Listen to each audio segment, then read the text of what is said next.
Fala pessoal, tudo ótimo com vocês? Sejam bem-vindos à primeira temporada do SenSixCast, um espaço onde traremos quinzenalmente convidados especiais para falar de assuntos diversos relacionados ao nosso querido agronegócio, como tecnologia, mercado, tendências, agricultura digital e, claro, histórias inspiradoras de empreendedores e empreendedoras do setor que movimenta nosso país. Apresentado por este aqui que vos fala, eu, Carlos Ribeiro, cofundador e CEO da SenSix, uma empresa de tecnologia com a missão de transformar fazendas em ambientes de gestão orientada a dados. E os nossos convidados de hoje são ninguém menos que Daniel Campanelli, né, que é graduado em Ciências e Agronomia na UENP, a Universidade Estadual do Norte do Paraná, mestre e doutor em Agronomia pela UEL, né, Universidade Estadual de Londrina, mais de 10 anos de experiência em agricultura digital e mecanização agrícola, passando por empresas como a Agritel, a IoTech e Digital Farms, antiga Agrohúngaro, e também sócio e CTO da iCrop, cuidando das áreas de tecnologia e inovação. Obrigado por aceitar o convite, Daniel, para estar aqui conosco. Olá, Carlos, eu que agradeço. Obrigado. E nós temos também aqui o Faus Lopes, engenheiro agrícola e ambiental pela UFV, MBA internacional em agronegócio pela FGV, né, e no Brasil, e MIT, olha só, também nos Estados Unidos. Mais de 16 anos de experiência em consultoria para o agronegócio, é cofundador da iCrop, atua como diretor administrativo de novos negócios e hoje está como head de experiência do cliente dentro da iCrop, né? Como é que fala? CXO, né? CXO. Obrigado por ter vindo aqui também, Fausto. Obrigado, Carlos. Obrigado pelo convite. Maravilha. Pessoal, vamos lá. Eu acho que para a gente começar aqui e apresentar um pouco aí quem que é a iCrop, né? Quem que é o Daniel, né? Quem que é o Fausto, da onde que vocês vieram. Acho que podemos começar contigo, Daniel, falar um pouco aí da tua experiência, né? A gente vai falar bastante aqui de dados, irrigação, água, né, desafios aí sobre a irrigação que nós temos aqui no Brasil. E eu acho que a gente pode começar falando como surgiu, né, a iCrop, né, e também um pouco de como que a experiência de vocês, né, veio evoluindo, né, ao longo do tempo até chegar aqui para ter a iCrop, né? Então, enfim, fala um pouco aí, Daniel. Bacana. Eu acho que para contar do surgimento, acho que o Fausto vai estar mais inteirado aí, né? Ele é um dos fundadores. Contar um pouco da história, né, Fausto? É um de 8, né? Founders aí da iCrop. Eu entrei um pouco mais tarde, vim para cobrir essa cadeira de CTO, né, 2021, então eu estou há 3 anos na iCrop. Pedi para o Fausto contar os primórdios aí, quando chegar mais ou menos em 2021 eu entro contando um pouco dos planejamentos aí que a gente tem. Maravilha. Manda lá, Fausto. Tá bom, não, bacana. Bom, para falar um pouquinho da história da iCrop, antes eu queria falar um pouquinho da minha história, né? Eu sou filho de produtor, meu pai ele é irrigante, e sempre gostei muito da área irrigada. De onde que é a fazenda? Fazenda em Palmeiras de Goiás. Palmeiras de Goiás. Inclusive meu pai fez aniversário dia 27 agora de fevereiro. Dá um abraço aí pra ele. Parabéns, seu, como é que é o nome dele? Oswaldo Pereira Lopes. Oswaldo Pereira Lopes, parabéns. Cara. Oh, bacana. Bom, meu pai colocou pivô central. Eu tinha na época aí uns 6, 7 anos de idade. Com 12 anos de idade, numa feira de ciência, eu fiz até um pivô central com um palitinho. E aí a gente foi para Viçosa estudar, formar em engenharia agrícola. Eu sempre me interessei pela área irrigação. E Viçosa tem tudo a ver com a iCrop. Por quê?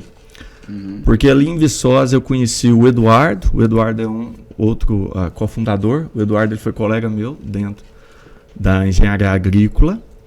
Lá também estava o Daniel Ávila, outro cofundador. O Daniel ele veio a estudar com meu irmão também em Viçosa. Meu irmão, o nome dele é Breno. O Marcelo de Abreu, de Paracatu, também é colega do meu irmão, lá de Viçosa.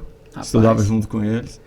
O André Boncompagni, que é outro cofundador. Atualmente o André está como CEO da iCrop. Ele também estudou em Viçosa, já fazendo agronomia, no mesmo ano que eu estudava, mas como agronomia, né? Legal. E os demais fundadores, que é o Alessandro de Freitas, que é de Patrocínio, o Bruno Eustáquio também é de Patrocínio, o Daniel também é de Patrocínio, então eles tinham toda uma amizade, e o outro cofundador é o Pedro Paulo.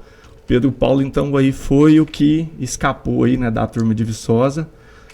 A gente veio conhecer ele quando a gente estava trabalhando já em outra empresa, ele tinha muita experiência aí com a avaliação de equipamentos.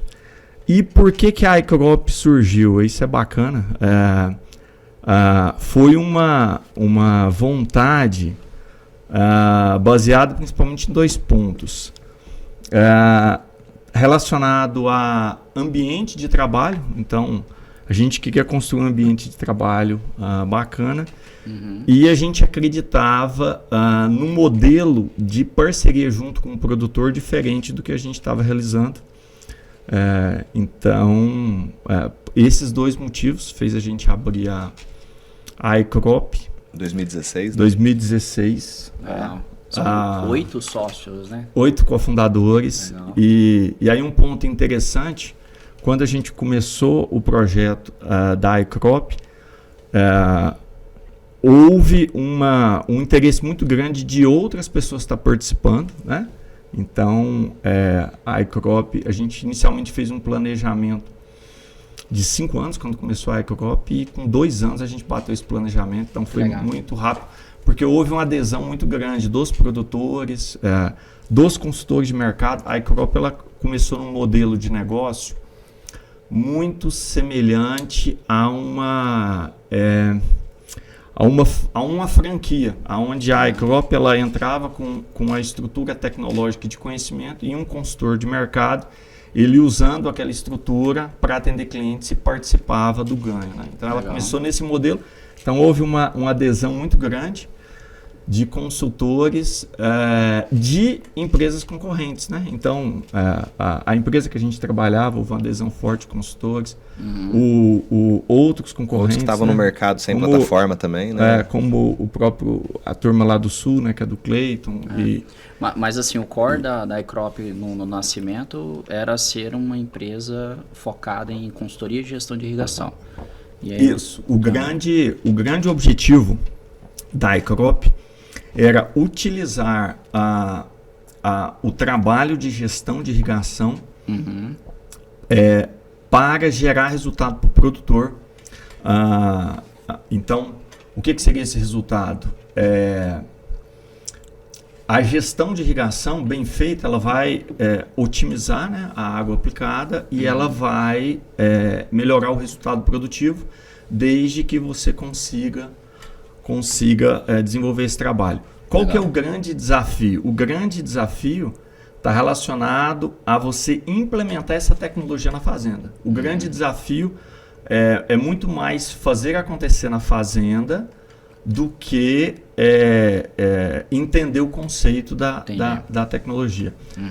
E a gente acreditava que com um modelo de negócio diferente, aonde o consultor que atendia a fazenda, ele participava do resultado gerado, o engajamento para gerar o resultado na fazenda seria muito maior. Então a gente acreditou nesse conceito e deu muito certo, né?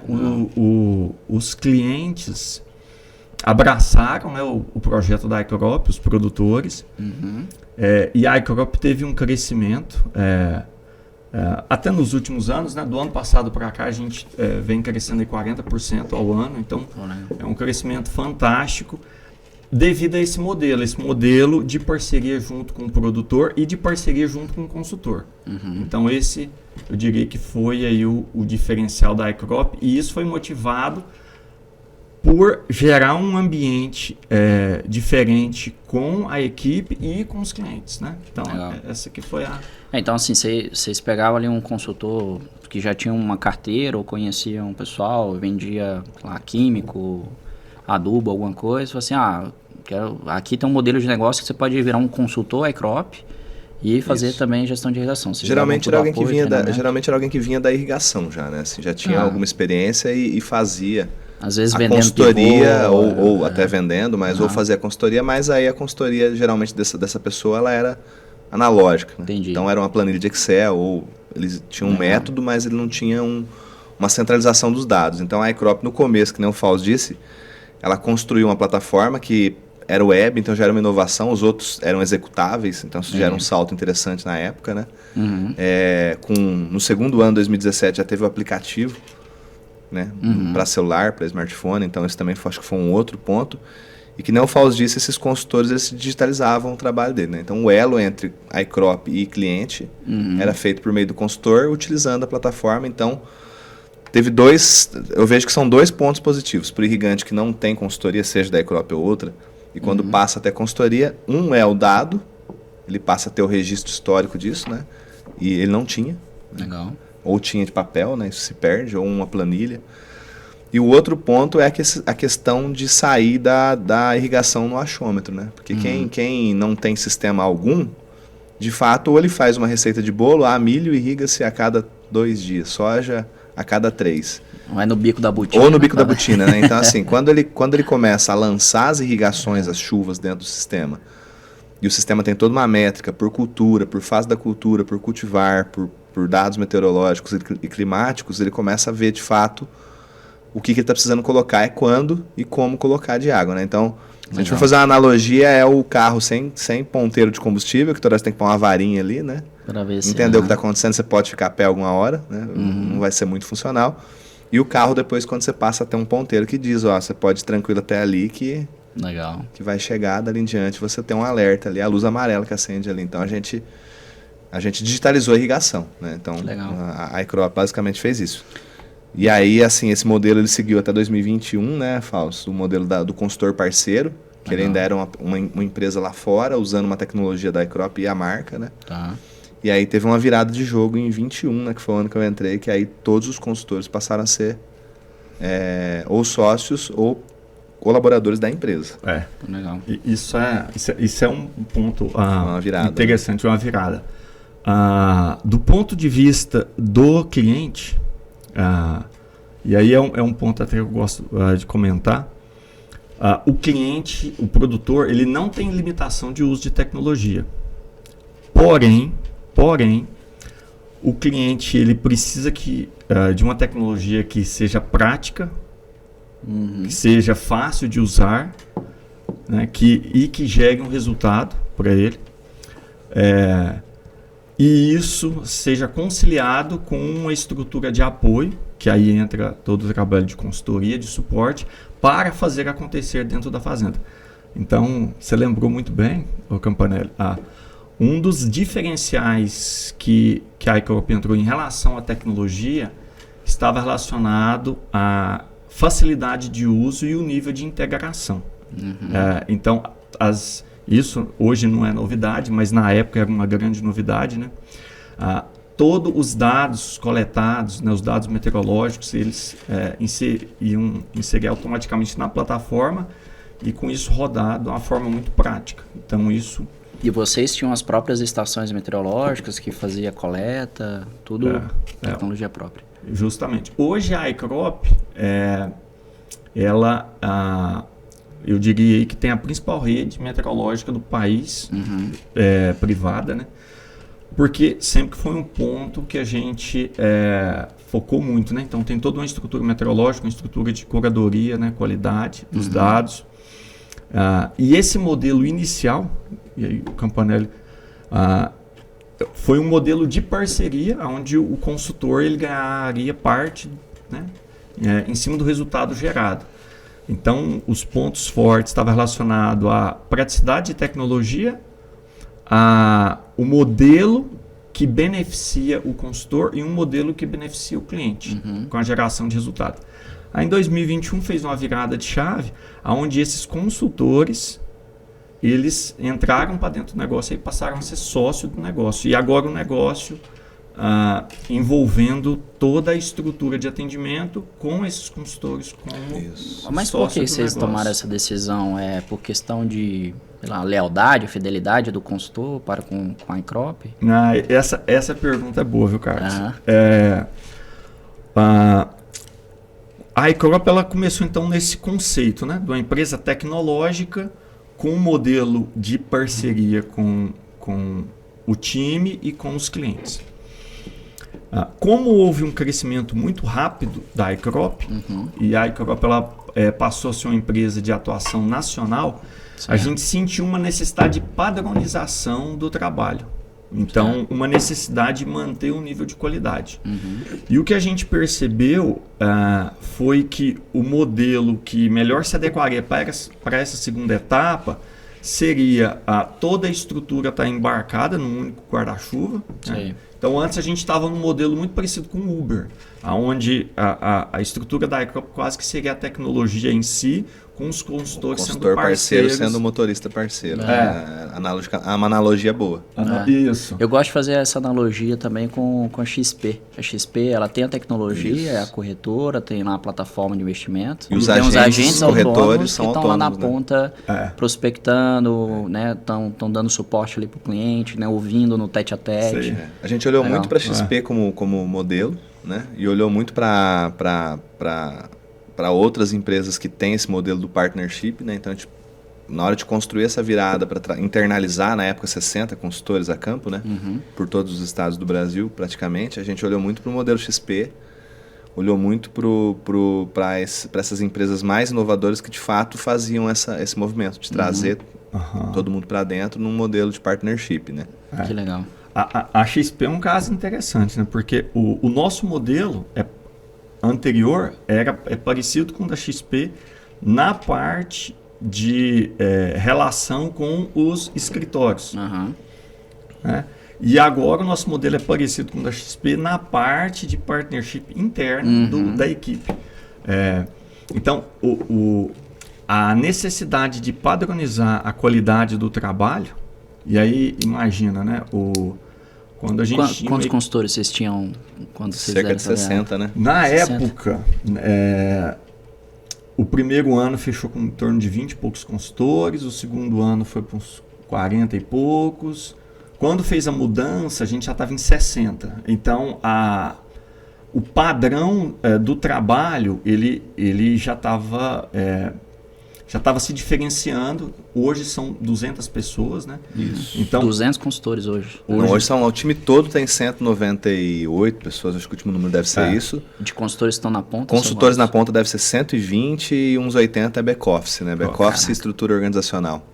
Legal. E aí, quando a gente fala de sócios, né?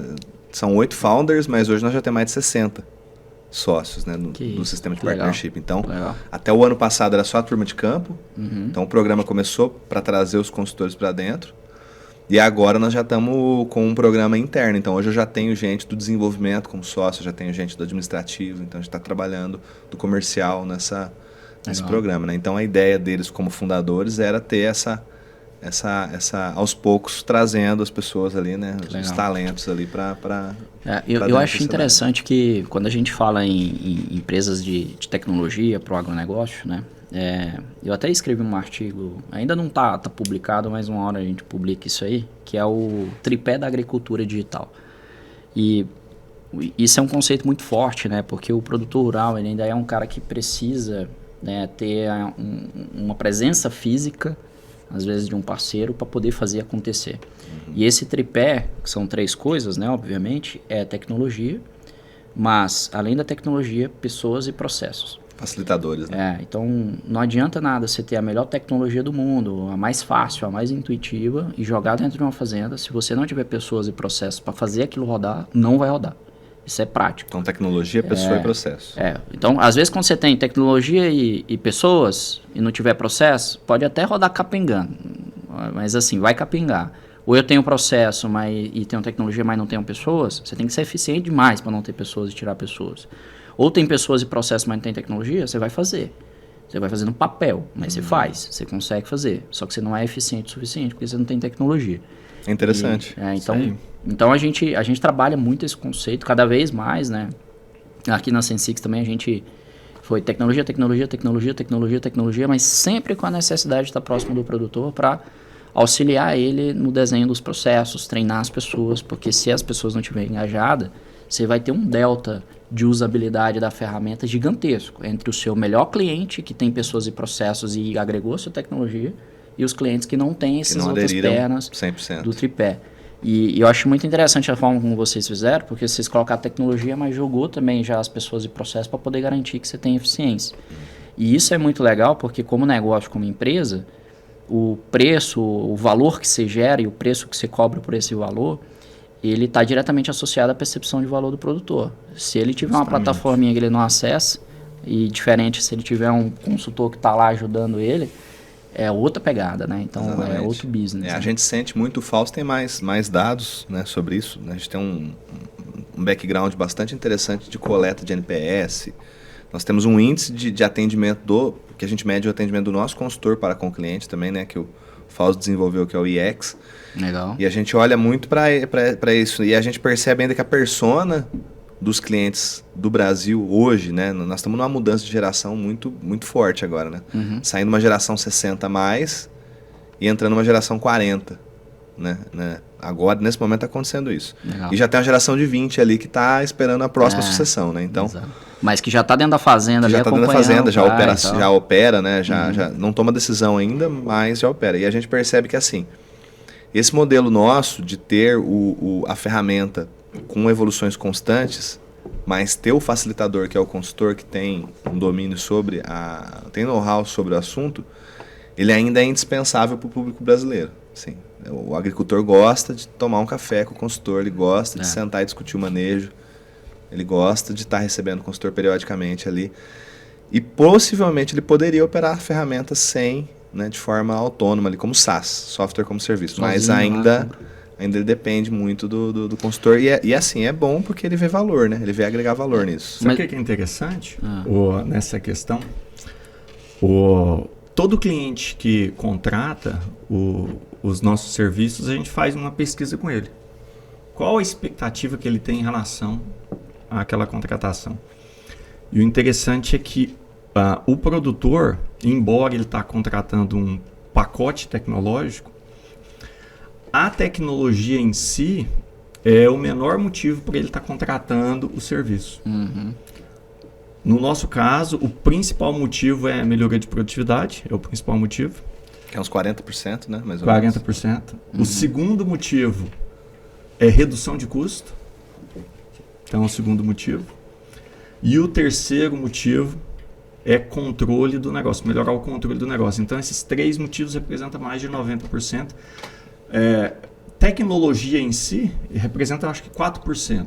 Então, de cada 100 produtores, 4 contratariam, porque de fato só está pensando na plataforma, né? Na tecnologia. Na tecnologia. Mas mais de 90% contrata olhando esses três cenários. Então, quer dizer que o produtor ele contrata uma tecnologia quando ele enxerga que aquela tecnologia vai ou melhorar a produtividade dele ou vai reduzir o custo dele. Ela é meio, né? Não o fim. Ela é meio.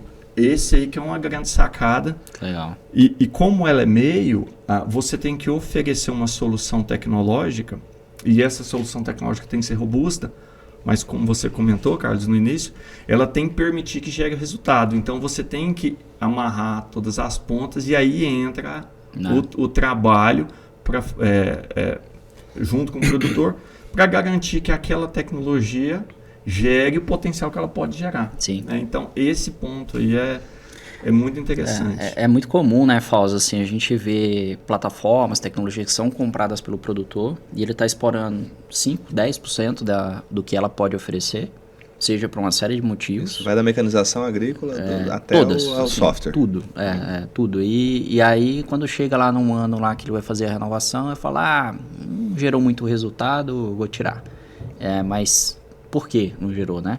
Então, assim, às vezes, se você for lá e fazer acontecer, rodar o processo... Pegar na mão, funciona. Por que quando eu saio da fazenda e deixa lá, não funciona? Óbvio, né? Existem exceções, tem diferentes níveis, né? De uso, né? De intensificação de uso de tecnologia, dependendo do produtor do grupo. Sim. Mas isso aí talvez seja uma das coisas mais complexas que existem hoje no mercado das agritechs, né? Das empresas de tecnologia do agronegócio. Como existe uma pressão do mercado de venture capital para que elas sejam escaláveis, uma palavra proibida é gente. Botar mais gente dentro do negócio para poder fazer. E a palavra de ouro é SaaS. E a palavra de ouro é software como serviço.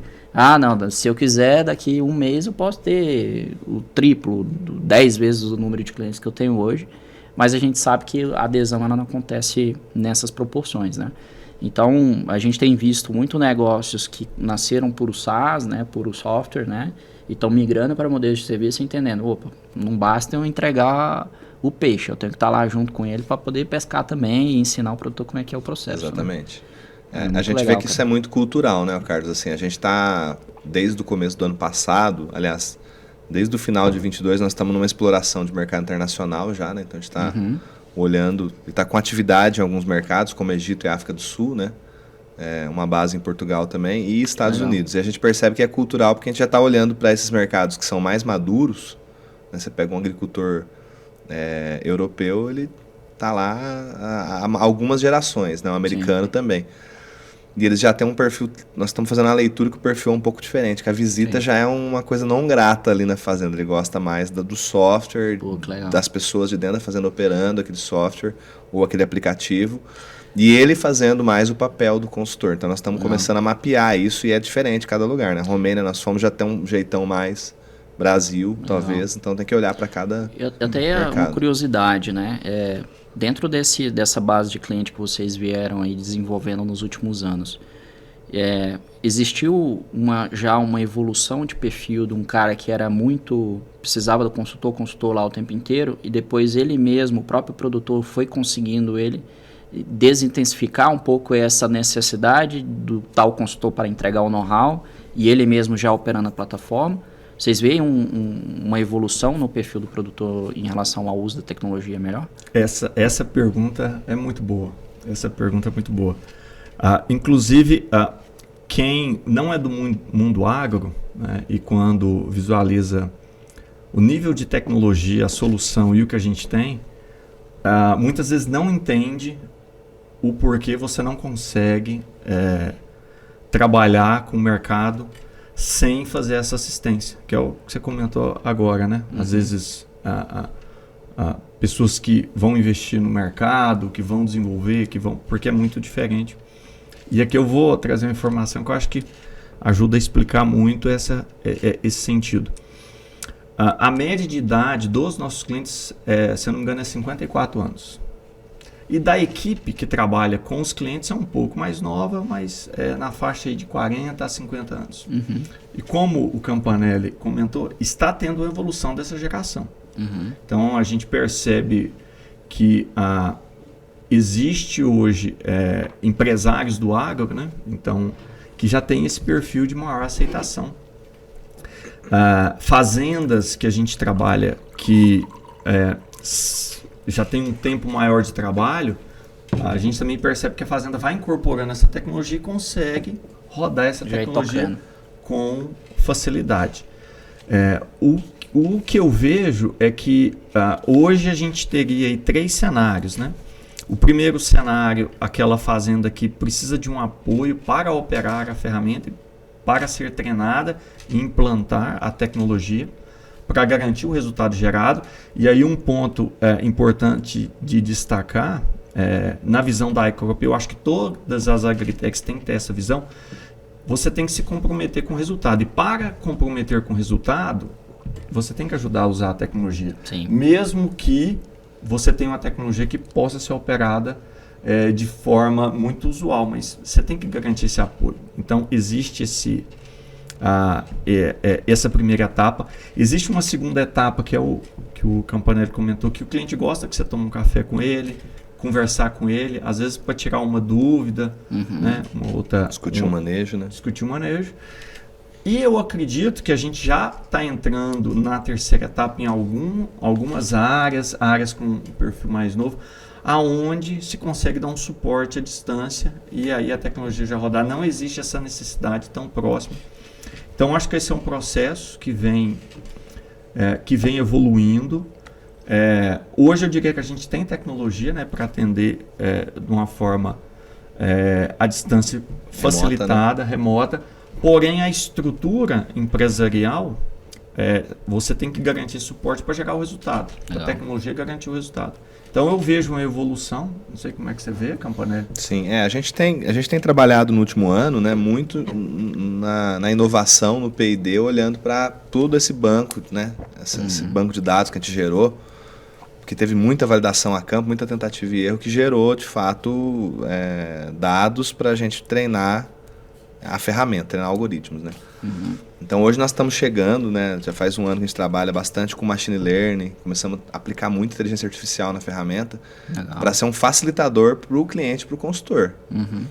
E a gente percebe que a chegada dessas tecnologias, né, principalmente parte de imagem de satélite, etc., ela começa a poder validar algumas coisas que antes só era possível ainda a campo mais de uma vez ao longo da safra. Então, isso vai possibilitando a gente ser mais assertivo. É claro que não vai ser tão assertivo quanto um consultor visitando periodicamente, porque lá ele vai validar se a cultura estagnou de fase ou se ela avançou de fase, vai validar aprofungamento de raízes, né, coisas muito técnicas. Mas a gente vai começar a perceber, eu acho, nos próximos anos, esse perfil surgindo mais nas fazendas, de pessoas querendo mais software e ferramental para que eles mesmos possam tomar decisões, possam fazer gestão, possam fazer manejo. Mas eu acho que ainda tem uma evolução aí de mais alguns anos. Mas no geral, não só na irrigação. Hoje começa a aparecer um ou outro, né? Cara, a coisa que eu fico mais feliz no mundo é quando o próprio produtor já entendeu, rapidinho já pegou e ele mesmo já está operando. Eu acho sensacional quando a gente encontra esse tipo de perfil, mas a gente sabe que o produtor modal é exceção, assim, né? É sempre a exceção. E até uma curiosidade, assim, vocês iniciaram um negócio muito focado no nicho, né? A gente está falando do irrigante. E o Brasil hoje nós temos aí 80 milhões de hectares total aí de agricultura, enfim, né? E quais são os números, os grandes números de irrigação hoje no Brasil? Eu entendo que talvez até vocês passarem a olhar um pouco para fora do Brasil, talvez seja uma oportunidade, eu vou expandir, vou para onde, né? Eu preciso que o cara irrigue. Aí tem também a estratégia que a gente comentou um pouco aqui antes de começar a gravação, que vocês também estão começando a ver a parte de sequeiro também. Isso, outros né? nichos, né? E aí pivota um pouco a missão, não é mais irrigante, é mais sobre água, né? E água também é necessário no sistema de sequeira, apesar de você não ter controle, ou ter pouco controle. Então, como é que vocês veem hoje essa evolução da irrigação no Brasil, né? De quando a iCrop começou até agora, se a gente teve essa evolução, se existiu uma evolução em termos de tecnologia, pensando no processo de irrigação em si, no processo de manejo da irrigação, né? De definição de lâminas d'água, né? Fala um pouquinho aí de como vocês estão entendendo, né, a expansão da irrigação como mercado e talvez como a iCrop precisa, às vezes, até expandir numa velocidade maior do que a irrigação expande. Como é que vocês conseguem crescer mais rápido do que esse mercado cresce, né? O mercado de irrigação, a gente vê alguns números da própria ANA, né, da Agência Nacional das Águas, fala em torno de 6, flutua muito esse número, né, mas 6 a 7 milhões de hectares irrigados no Brasil. Mas a gente estamos falando de todos os tipos de sistemas, né? Inundação, aspersão, Legal. próprio pivô central, gotejo, etc. Né? Vocês focam em alguns Nós específicos? focamos mais hoje no pivô central, tá, que é um dos equipamentos mais eficientes, mas nós temos bastante área de gotejo, principalmente em culturas perenes, né, como café, e outros. Ou seja, 10% da área do Brasil então é irrigada. 10% da área do Brasil mais ou menos é irrigada, né? E aí a irrigação do tipo pivô central, ela é cerca de 2 milhões desses 6 a 7 milhões de hectares. Então, assim, é um mercado... 2% do mercado. Relativamente pequeno. Só que, ao mesmo tempo, quando a gente pega o perfil do produtor que ele é irrigante, ele tende a ser o perfil mais técnico. Ele não é só inovador em irrigar, mas ele também adota mais tecnologia em outros segmentos, né? Ele tem um RP financeiro dentro da fazenda, ele tem controles mais bem estabelecidos, né, de frota, etc. Então a gente olha muito para isso. Quando a gente pega o mercado nacional, né, esse nosso olhar para internacionalizar é justamente isso, né? Se a gente tem 2 milhões e 100 ou 2 milhões e 300 mil hectares de pivô, de área irrigada, né, e a gente tem uma área estática hoje de mais de meio milhão, né, 600 mil hectares, a gente está mais ou menos um pouco mais de um quarto do mercado, né? Mais ou menos de um quarto do mercado de pivô, de área irrigada por pivô. E aí tem aquela questão do share, né? A gente tem um quarto da área irrigada, mas talvez nem todos são clientes potenciais, né? Sim. Então tem que olhar para isso, né? Que nem um share de plano de saúde. Você não vai olhar a população brasileira, né? Você tem o PAN, que é o mercado total, saúde, né? e você tem o mercado acessível, né? O mercado acessível, exatamente. Então, se a gente estiver na metade do mercado acessível, né, olhando um número mais grosseiro, né, que traz a necessidade de a gente olhar para mercados maiores. Estados Unidos tem 10 vezes mais área irrigada, né? 20 milhões. Caraca. E isso está crescendo no Brasil? 20 milhões não? No Brasil, tá crescendo. Assim, o quanto que cresce ao ano será a gente falar em pivôs de irrigação? Eu conheço algumas regiões específicas que a gente sabe que a gente tem polos, né? Muito, né? Tem uns polos. A gente tem polos no Brasil, alguns polos, e é justamente onde estão nossas bases, os nossos escritórios regionais são nesses polos. Então tem sul de São Paulo, né? Taquarituba, Varé é um polo, a gente pega Luziador Magalhães é outro polo, né? Patrocínio aqui, Minas Gerais, Triângulo Mineiro é outro polo. Então a gente está olhando muito e está nesses polos todos. Legal. Inclusive esse ano a gente começou a atender mais ao norte, né? Maranhão, Tocantins, Piauí, que também está crescendo em irrigação. O Fausto acho que tem até mais números mais precisos aí da evolução. Quanto cresceu o Fausto quando surgiu a Ecrop para cá? Isso é um ponto interessante, como você comentou, Campanelli. A gente tem 8,2 milhões de hectares irrigados no Brasil e 2 milhões de pivô. Né, de pivô. Mais ou menos a metade seria a área mecanizada. Legal. A área mecanizada ela tem crescido mais do que a área total. Então, quando a gente pega o crescimento da área total, às vezes ela vai dar 6, 7, 8, 9% ao ano. Quando a gente vai para a área de pivô central, às vezes esse crescimento está indo para 15% ao ano. Legal. Porque o produtor que tem a área mecanizada, e tem uma diferença de conceito, né, da irrigação mecanizada para a irrigação que não seria mecanizada. A irrigação mecanizada ela tem um alto custo de implantação com um menor custo de operação e de eficiência. A área não mecanizada, que seria a irrigação de sulco, ela gotejo entra também não mecanizado. Em mecanizado. Gotejo entra em já é mecanizado. A não mecanizada, a inundação, córregos, né, sulcos. Ela teria um baixo custo de implantação, porém ela tem um alto custo, ela tem uma baixa eficiência, né? Então a gente está falando aí de 60% de eficiência com irrigação de sulco para 85% a 90% de eficiência para pivô central e gotejo. Então o produtor mais empresário ele tende para ir para a área mecanizada. A solução da Ecrop está muito direcionada para esse perfil. Legal. E esse perfil tem crescido mais, 15%, vamos colocar. Legal. A Ecrop tem crescido proporcionalmente acima disso, né? 40%, eu comentei, 45%, dependendo do ano. O processo de internacionalização, ele está relacionado a essa necessidade de expansão. Né? É lógico que hoje a gente tem uma área relevante de expansão no Brasil, mas a gente está procurando esse processo para continuar esse processo de expansão e estamos buscando outros mercados, no caso o Performance, né, que é uma solução para a área de sequeiro. E até interessante, né? Muita gente pergunta qual que é o benefício de você monitorar a disponibilidade de água numa área de sequeiro? Seria se eu não posso fazer nada, Se eu né? não posso fazer nada. Qual o benefício disso? E a resposta é controle. Quando a gente pega produtores que têm áreas de 10, 20, 30, 50, 100 mil hectares, se ele não controla a disponibilidade de água na lavoura dele... Se não monitora, né? Se ele não monitora isso, ele não consegue melhorar o resultado produtivo, melhorar, de fato, o que traz receita para o negócio dele. Então, ele tinha uma estimativa de ter X de receita. Às vezes, ele teve 1,2X ou 0,8X e ele não sabe se isso foi ou não foi pela disponibilidade de água. Então, o Performance é um produto de controle. O empresário ter o controle do negócio dele para grandes áreas, né? Entendi. E vocês usam a metodologia de yield gap, de balanço? Como é que funciona, né? Agora a gente está falando um pouco das soluções, né? A gente falou da Ecrop. Bacana. Bom, a solução Performance ela é uma solução que envolveria um menor nível de assistência. Então, ela seria mais tecnologia com hardware. Certo. Hardware envolvendo coletas de chuva, estações meteorológicas, software envolvendo toda a base, né? Todo o cálculo, inteligência, né? Então tem um algoritmo que controla todo o resultado e a gente tem uma base muito grande de resultado produtivo cruzado com balanço de água.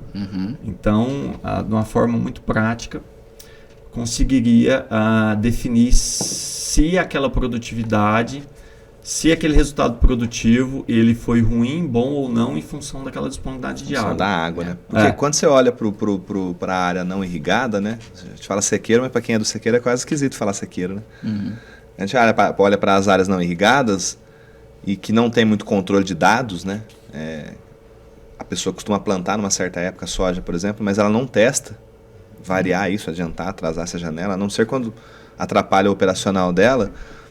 Ela, muitas vezes, se tem algum problema de produtivo, não chega no teto esperado, a culpa é sempre São Pedro. Via de regra porque não choveu direito, choveu muito concentrado na época do ano, ou choveu demais na época de floração, etc, assim, né? ou menos.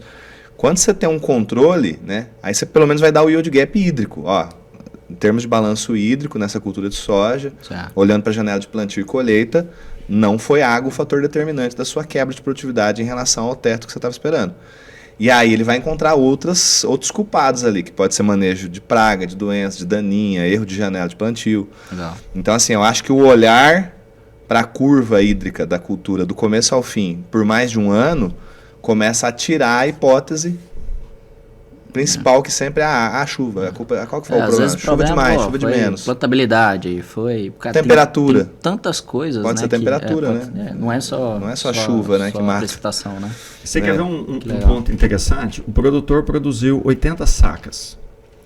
Essas 80 sacas poderia ser 90 ou 80 está ótimo. A gente está falando de 10 sacas. 10 sacas é um valor relevante. Em determinada área, choveu 500 milímetros. Em duas áreas, a área A e B, as duas choveu 500 milímetros. A disponibilidade de água foi a mesma para as duas? Porque tem um termo técnico que a gente usa na plataforma Performance, que é a chuva efetiva. De fato, a chuva que foi disponível para a cultura. Uma área que choveu 500 milímetros pode ter ocorrido 400 milímetros de chuva efetiva, a outra pode ter ocorrido 250 milímetros de chuva efetiva. Isso ocorre como? Se ocorreu uma precipitação elevada, sei lá, vou 70 milímetros no único dia? 100 milímetros em um único dia. A cultura provavelmente vai aproveitar daquela chuva o que o solo consegue absorver de água, mas o consumo dela. Então, às vezes 70, 80, 90 milímetros vai embora.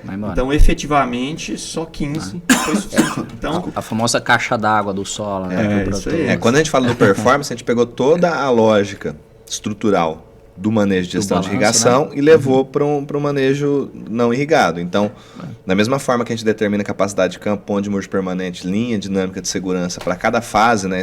Stand de germinação, floração, fator enchimento de grão, a gente faz também no performance. Então, assim, isso é interessante. Uma chuva muito pesada dentro de uma fase X que a planta não está consumindo, ela pode ser até prejudicial. Né? Então, e para o agricultor, talvez, que não está com esses dados só na cabeça dele, parece, nossa, choveu tão bem essa safra, eu não colhi tão bem.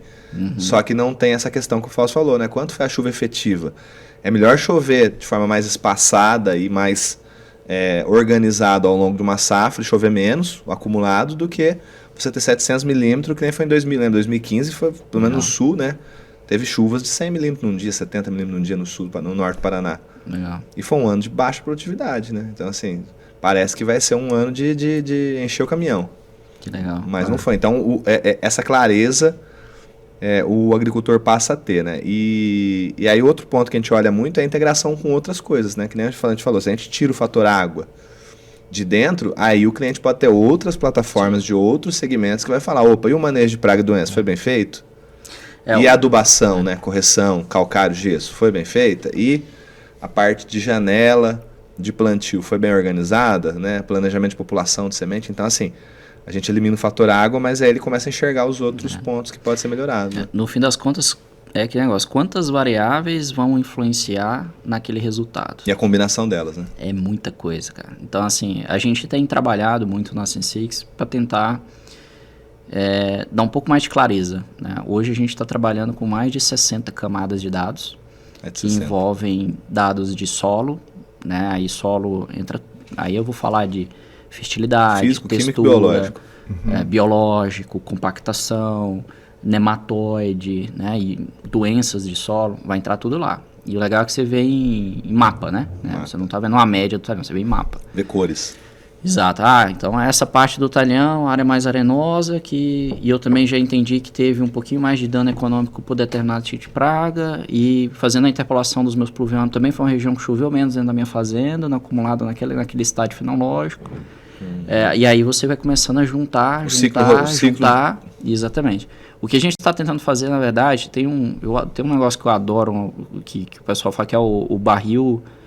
o barril de Liebig, né? A lei de Liebig, a lei do mínimo, né? Que ele bota um barrilzinho assim, aí tem as talas, qual que é a ripa que tá baixa? Isso, ali, né? Aí tem as ripas e as talazinhas, e o pessoal aplica muito isso para fertilidade, né? A cálcio, magnésio e tal. E aí a sua produtividade vai ser tão alta quanto o seu menor limitante. Né? Então não adianta tudo bom e o boro tá lá embaixo, é ali que vai vazar. Né? Então, a ideia nossa é tentar fazer o barril de Liebig, mas não olhando só para dados de solo, mas para nutriente, mas olhando chuva, temperatura. Inclusive o balanço hídrico variável, naquela ponta do talhão, né? Então, olha a sinergia aí. Um ponto, Carlos, muito interessante, que a gente fala da disponibilidade de água, talvez a água, ele é o insumo que mais impacta o resultado produtivo. Com certeza. Quando a gente fala, por exemplo, uma soja que tem potencial para produzir 100 sacas por hectare, qual seria um fator que faria ela produzir 20 sacas por hectare? A água é um fator que pode trazer de 100, independente da genética de potencial, para 20. E por que isso ocorre? Quando existe uma falta de água, e vou dar um número aqui, é só exemplo, né? Vamos supor que falta 20% a disponibilidade de água para uma cultura. Proporcionalmente, ela deve cair mais a produtividade. Provavelmente ela vai cair 30% a 35% da produtividade. Por que isso ocorre? Porque à medida que vai ocorrendo uma falta de água para a cultura, ela tende a garantir a sobrevivência dela e vai abortando. Então, isso ocorre. E se a pessoa quiser entender a produtividade dela, pelo menos é o conceito, né, na iCrop, é impossível se ela não monitorar se ela não isolar o fator água. É impossível. Sim. Então ela fala, essa semente foi boa, a outra foi ruim. Essa adubação foi boa, a outra foi ruim. Se você não entendeu parametrizar o fator água, a chance de você estar errando no seu julgamento é grande. Então, por isso, né, que eu até comentei contigo antes, hoje o foco da iCrop é ser uma empresa especializada na gestão hídrica para a lavoura. E aí envolve a área irrigada e aí com esses novos projetos também a área de sequeiro. Por quê?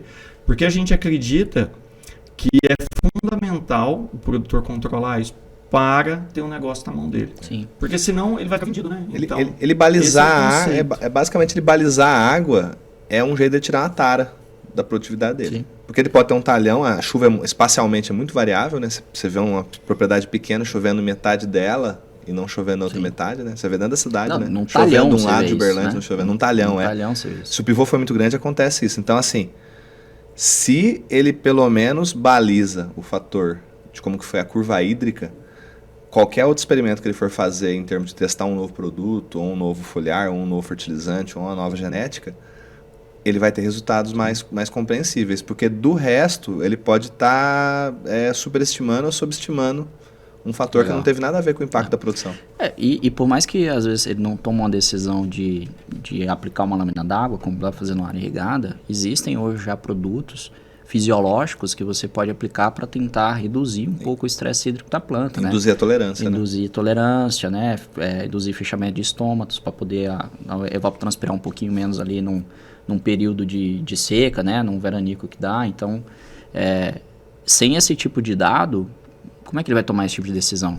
No feeling, olha, tá seco, turma do aminoácido tem que ser amiga nossa, então. Exatamente. Então, óbvio, né, que a relação, quando a gente fala de fisiologia de planta, é muito mais complexo. Muito mais complexo. E nem sempre a gente tem uma variável que vai afetar diretamente, né, aquele resultado, mas ter mais dados ajuda bastante. Né? E outra coisa que eu vejo, já passei por pelo menos uns 3 segmentos diferentes de tecnologia para o agro, né, da telemetria, agricultura de precisão e irrigação, a gente vê muita questão dos produtos e das soluções dos serviços prometendo aumento de produtividade. Então, usa esse mineral que vai aumentar 3 sacas. Usa essa semente que ela tem 10 sacas a mais de teto produtivo. Usa esse calcário. Só que quando você vai ver lá dentro, é a mesma saca desse produto para esse, tem uma mesma saca acrescentando ali. É aquela máxima que o produtor fala assim, rapaz, se todo mundo que vier aqui me 200 prometer 200 sacas aqui, 300 sacas por hectare. E os mecanismos fisiológicos que estão sendo ativados ali, às vezes é o mesmo para 2 produtos diferentes, né? Ou 2 soluções diferentes, né? Então, assim, tem que olhar muito para isso. E a gente enxerga aqui essa questão de balizar qual que é a capacidade de campo, né? Quanto cabe de água ali e como está essa chuva efetiva, ela tira a tara de fato ali para você pesar coisas diferentes ali depois, né? Manejos diferentes. E o Carlos comentou uma coisa que eu gostei muito, é o barril, né, Carlos? Se aquela tara, aquela solução para aquela tábua ali do barril não for o limitante, às vezes não vai gerar o resultado. Não que a solução é ruim, mas para aquele contexto não seria o limitante, né? Olhando para o barril, uma tábua muito alta lá em cima, destoando das outras, não vai mudar nada na vida, né? Vai ter uma tábua lá em cima, né? Assim, passando do possível teto produtivo, mas tem uma lá embaixo, quando você fala um boro. Que legal, cara. Você sabe, você quer ver um ponto interessante e em função dos dados monitorados a gente consegue ter essa referência. Do ponto de vista teórico, quanto melhor a disponibilidade de água para a cultura, maior seria o potencial produtivo. Então, quando a gente fala em hidroponia, seria o ápice de produtividade. Porém, na prática, não é isso, né? Na prática, o que ocorre não é condição de hidroponia, e isso faz com que as culturas existam um determinado nível de déficit que não causa queda produtiva. Não que aquele déficit não seria ruim, ele seria. Mas do ponto de vista prático, às vezes ele não é o limitante. Às vezes é 5%, às vezes é 2%, às vezes vai depender isso da cultura. Dependendo da cultura, o déficit é até fator preponderante para aumentar a produtividade, né? Se a gente pega um alho, a gente tem hoje, né, dentro do histórico nosso de trabalho, de entender que em certas fases reprodutivas, se você der um estresse proposital, que aí com a irrigação você consegue fazer isso, né? Ele vai fixar mais material no rizoma, que é a parte de interesse da cultura. Então, a cana tem um pouco disso, precisa o feijão, né? O feijão tem um estresse inicial para aprofundamento de raiz, né? Então, assim, é nesse ponto que é interessante e não é só o excesso que vai fazer bem, né? Tem momento que o estresse vai fazer bem também. Aí, e falando, por exemplo, de soja, ela vai ter um nível. 10%, 12% tem um nível. Cana, se eu não me engano, é 25%, é alto o nível de cana. Gramínea, né? Porém, após aquele nível, cai muita produtividade. Após aquele nível... Rompeu aquela barreira. Se eu não me engano, soja, cada 1% que aumenta de déficit é quase um saco, porque ele perde. Então, esse número é interessante, porque muitas vezes você tem uma área que teve 0 de déficit e a outra teve 5% de déficit. Potencialmente, as duas... Aqui teve 5%, teve uma quedinha. Mas do ponto de vista prático, vão representar os mesmos resultados. Passou do nível crítico, aí começa a ter uma queda. E esses números, hoje a EcoCrop tem bem mapeado em função do volume de dados, né, que a gente monitora, que auxilia muito nessa avaliação. Então, um detalhe seria monitorar o déficit, outro detalhe seria interpretar o impacto que ele déficit sobre o resultado.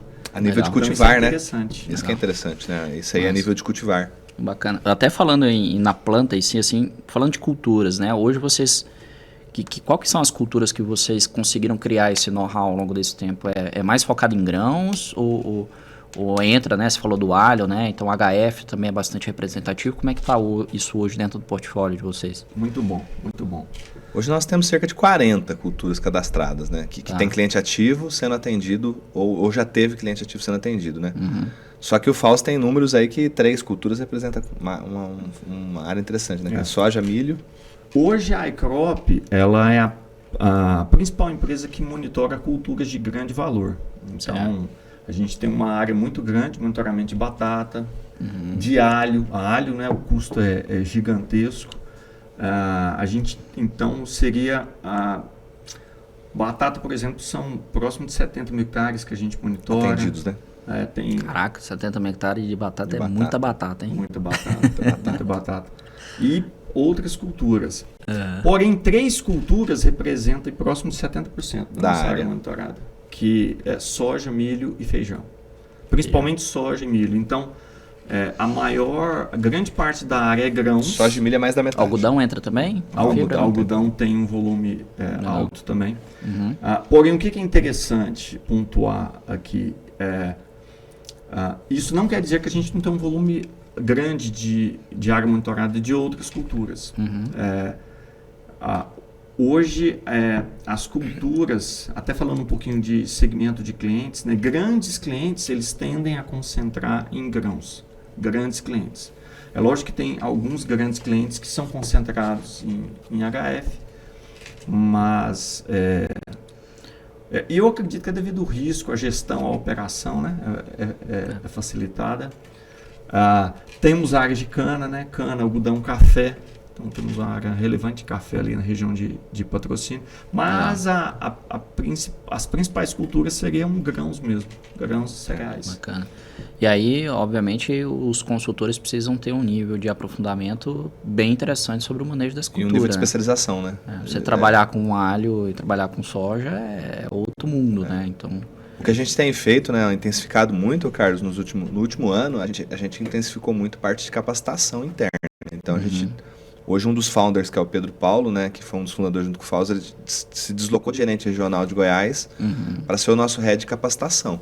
Legal. Então, um cara só olhando para isso. Cara só olhando para isso, indo para campo, e um cara com muito conhecimento, que é o Pedro Paulo, indo para campo, olhando para os consultores mais novatos que estão chegando a todo momento. Fizemos um board ontem de uma turma aí, e capacitando essas pessoas. E aí, outra coisa que a gente está fazendo é o intercâmbio de regionais. A regional de Minas, do sul de Minas, tem mais área de HF. A regional de São Paulo tem mais área de feijão. Né? A regional da Bahia tem mais área de algodão. Então, a gente está fazendo essas trocas de uma pessoa muito experiente por exemplo, o pessoal da nossa unidade de São Paulo, que atende São Paulo, Paraná e MS, teve recentemente em Minas fazendo um intensivão de alguns dias para aprender sobre café. Está voltando até áreas de café irrigadas no sul de São Paulo, norte do Paraná. Legal. E a gente vai começar a fazer isso cada vez mais, trazer a turma da Bahia do Algodão para Goiás e assim por diante. Então a gente está tentando levar essa capacitação mais a fundo, né, para deixar todo mundo... É importante, né? Não vai ser todo mundo especialista, água, né? Mas todo mundo vai ter ciência de como funciona ali, né? E isso para fora também, né? A turma da África está sendo capacitada pelo pessoal daqui também, da África do Sul e do Egito, e assim por diante. Região de São Gotardo, né? Que planta alho ali. A equipe de São Gotardo, ela é muito boa em alho. Mandar até um abraço lá pro Robson, John, a turma toda lá. Então, esse nível de especialização da equipe é bem regional, relacionada aí às culturas, tipo de cultura, plantadas. Né? Que legal. Tem região mais diversificada, né? Tem. Regiões mais diversificadas. Cristalina é uma região especificamente que tem... Tem muita cultura não diferente. Se eu não me engano, eram... Acho que hoje o município mais irrigado do Brasil é Cristalina hoje, ou Naí? Eu acho que é Cristalina, né? Provavelmente. Maior polo irrigante. Cristalina tem grãos, HF, hortifruti. Se bem que a região de São Gotardo, Patrocínio também é muita irrigação, né? Mas eu acho que o maior cluster é ali, porque aí junto o Naí também. Geograficamente é uma região ali interessante. Legal. Cristalina tem muito frutas, né? Isso plantar, então, e todo dia surge cultura, sabe, Carlos? A gente vê assim, nossos consultores, nós temos uma área de comunicação, todo dia alguém está falando, alguém já monitorou tal coisa, né? Melão. Então surge algumas coisas assim. Aí vem... E aí a gente traz para dentro, cadastra e assim, se for um primeiro ano de monitoramento, vamos atrás de bibliografia, vamos atrás de aprendizado e vamos traçar uma curva de A gente tem um cliente lá na Bahia que foca bastante, né, em culturas de alto valor agregado com foco em irrigação. E aí, tabaco, né, que é uma cultura que tem alto valor agregado, mas usualmente, historicamente, é a agricultura familiar, no sul do Brasil, 2 hectares. Lá na Bahia, corporações, né? E lá na Bahia a gente está falando de uma área que hoje está lá em 4.200 hectares irrigado, né? Tudo em pivô central. Que já são as corporates mesmo da área, né? Aí fundo, né? as próprias multinacionais do setor que verticalizaram o processo, né? A cadeia. E aí, ao invés de só comprar o blend, ela também controla, né, a produção. Óbvio que nem tudo, né, porque ela não consegue produzir tudo na escala que é necessária, mas ajuda muito no desenvolvimento de boas práticas, né? E agora também dentro da mesma fazenda passaram a produzir cacau. Cacau em pivô, debaixo de pivô, né, que é uma cultura normalmente aí que a gente vê agroflorestal, né? Sempre ali com sombreada e passaram a fazer um negócio bem interessante também com o cacau, né? Nunca vi, deve ser interessante. Então assim, daqui a pouco, assim, tudo que você pensar vai vir para irrigação, realmente porque o cara precisa ter um controle melhor, né? Sobre esse dinamismo ali da planta, né? Na parte fisiológica também. Você quer uma informação interessante de irrigação? 40% do alimento do mundo vem de 18% da área irrigada. 44, desculpa. Que isso, cara? 44, Então, a gente pode dizer que a irrigação... Isso, a alimentação direta, né? Porque se você for pensar na soja, que produz farelo, que vai pro porco... Direta, é isso aí. Então, se a gente pensar em irrigação, ela é uma tecnologia milenar, né? A irrigação foi um dos fatores para quebrar a lei de Malthus, então, se for pensar bem, né? Exatamente. A irrigação, ela preserva muita área, porque imagina, 18% da área de cultivo... Você está verticalizando, produz quase a metade. Primeiro que você faz 3 safras no ano, né? Nós estamos vendo esse fenômeno, Carlos, acontecer. Nós estamos com uma regional no MS, né? No vale ali do Rio Paraná. Anaurilândia, Bataguaçu, etc. Essa região, nos últimos 2 anos, é uma região para a gente tem visto muito isso de conversão de área que era há 1000 anos pastagem, né? Centenas de anos pastagem degradada, etc. E tem gente indo para lá e colocando pivô e virando soja, milho, né? E até às vezes fazendo gado como terceira safra. Legal. Então esse é um ponto que verticaliza. Você imagina, você tinha pasto e gado, aí você passa a ter soja, milho e gado, né? Então, é uma ótima... empilha a produtividade. Assim, eu acho que isso aí eu acho que talvez seja um dos maiores benefícios da agricultura tropical, né? Que hoje a gente evoluiu muito, né? Com o Brasil, a África também está evoluindo bastante também, por ser a agricultura tropical, que o cara não consegue fazer isso numa área temperada, né? De jeito nenhum. De jeito nenhum. É duro até de explicar. Quando eu estava num evento em Curitiba ano passado, Digital Farms, é um evento que a Frisia faz, se você conhece. Teve um agricultor canadense. A gente já foi lá, já expôs uma vez. Teve um agricultor canadense ano passado lá e a gente parou para conversar um pouco. E assim, quando a gente começa a falar de um local que faz, né? Você pega o sul de São Paulo, que faz soja, faz milho, faz feijão, faz 3 safras, você fala 2, 3 vezes, o cara que está vindo a primeira vez no Brasil fala, mas como?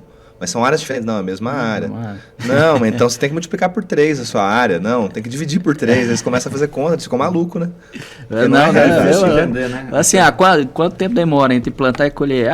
100 dias. Então, mas quantos dias você tem no ano? Tem 360. Pô, então não cabe 3 aí, pô.